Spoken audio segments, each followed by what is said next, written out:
Bismillahirrahmanirrahim. Assalamualaikum warahmatullahi wabarakatuh.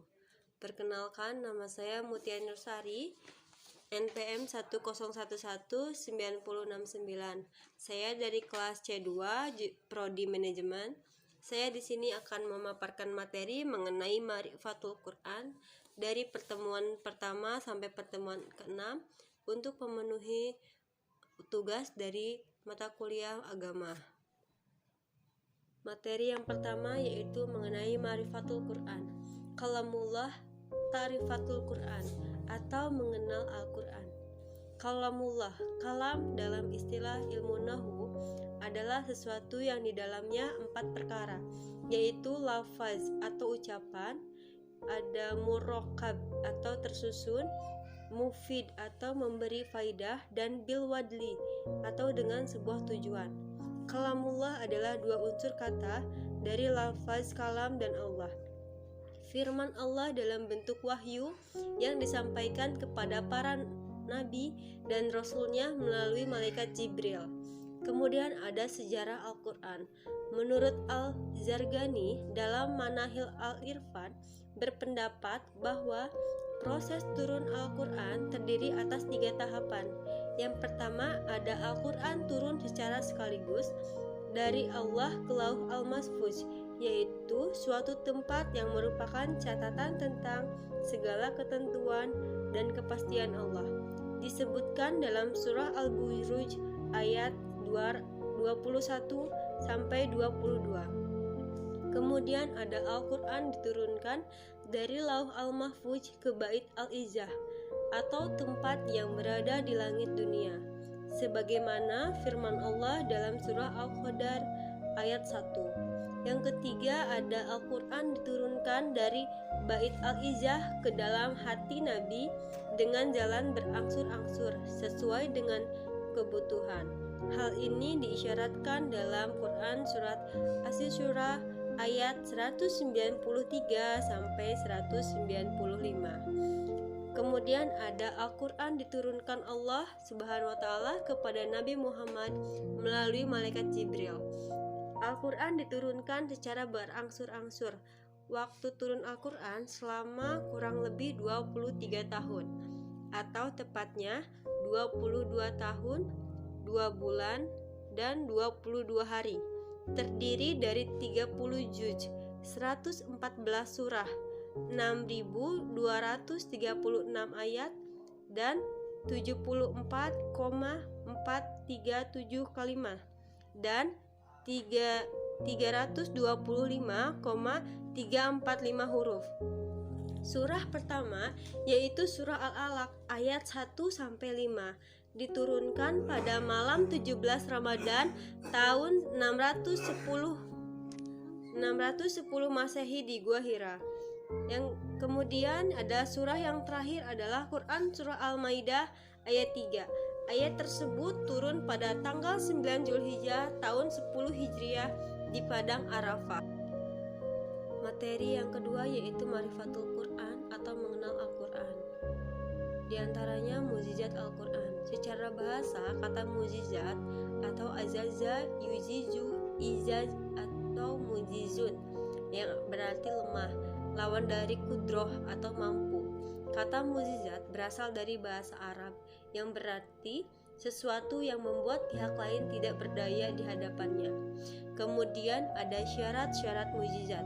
Menurut Al-Qurtubi ada 5 syarat. Yang pertama, ada sesuatu yang tidak bisa dilakukan selain Allah Subhanahu wa taala. Yang kedua, ada sesuatu yang di luar kebiasaan yang tidak bisa dilakukan selain Allah. Yang ketiga, ada disampaikan terkait dengan syariat atau dakwah, seperti air jadi minyak. Yang keempat, ada terjadi karena adanya penentang seperti Musailamah. Yang kelima, ada seseorang tidak dapat mendatangkan terhadap orang yang menentang sebagai pembuktian. Kemudian ada unsur-unsur mukjizat. Yang pertama ada hal atau peristiwa yang luar biasa. Yang kedua ada terjadi atau dipaparkan oleh seseorang yang mengaku nabi. Yang ketiga ada mengandung tentang tentang terhadap yang meragukan kenabian. Yang keempat, ada tantangan terhadap tidak mampu atau gagal dilayani. Ada macam-macam mukjizat. Yang pertama ada mukjizat hissi, yaitu mukjizat yang bersifat material, indrawi, dan tidak kekal. Yang kedua ada mukjizat maknawi, yaitu mukjizat yang bersifat immaterial, logis, dan hanya dicapai oleh kekuatan akal dan kecerdasan pikiran. Kemudian ada aspek mukjizat Al-Quran.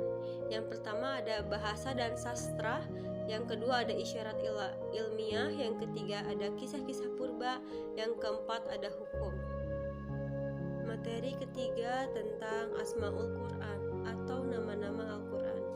Yang pertama ada Alkitab, ada dalam surah Al-Baqarah ayat 2 dan ada dalam surah Al-Anbiya ayat 10. Kemudian yang kedua ada petunjuk, ada dalam surah Al-Baqarah ayat 185.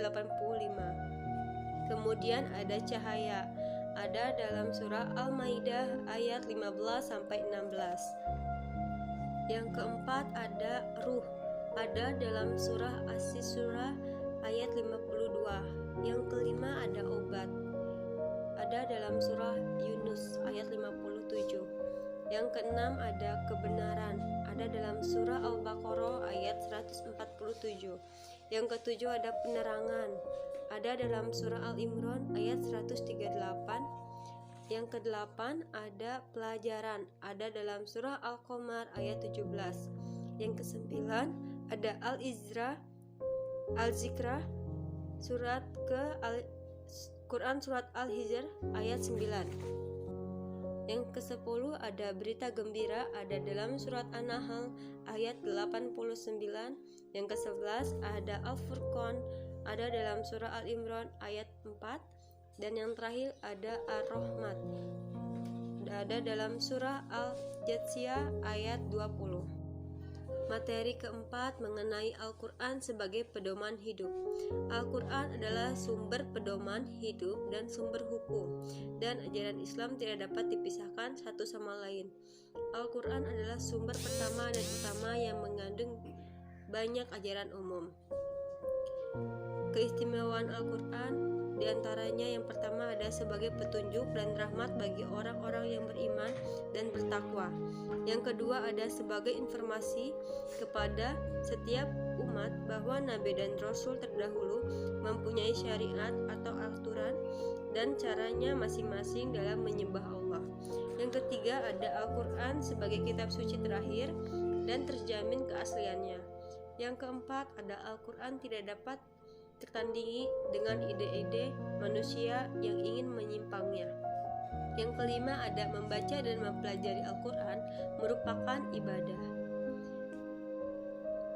Materi kelima yaitu tentang fungsi Al-Quran. Fungsi Al-Quran kepada umat manusia terlihat dalam beberapa bentuk ungkapan, yang diantaranya adalah yang pertama ada Al-Quran sebagai petunjuk bagi manusia. Yang kedua ada Al-Quran sebagai peringatan dan pembelajaran bagi manusia. Yang ketiga ada sebagai pembenar.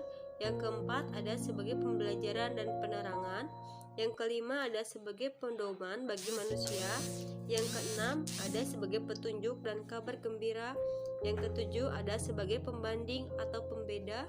Yang kedelapan ada sebagai pengajaran atau pembenteng atau penjelas.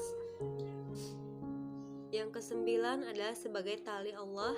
Yang kesepuluh ada sebagai obat penawar. Yang kesebelas ada sebagai tazkirah atau peringatan. Yang ke-12 sebagai pengawas. Yang ke-13 sebagai mukjizat. Kemudian ada pedoman sebagai pedoman hidup manusia. Yang pertama ada akidah atau keimanan, yang kedua ada ibadah, yang ketiga ada prinsip-prinsip syariat. Demikian penjelasan materi mengenai Ma'rifatul Quran. Terima kasih dan mohon maaf apabila ada salah-salah kata dan salah-salah penulisan. Saya ucapkan wassalamualaikum warahmatullahi wabarakatuh.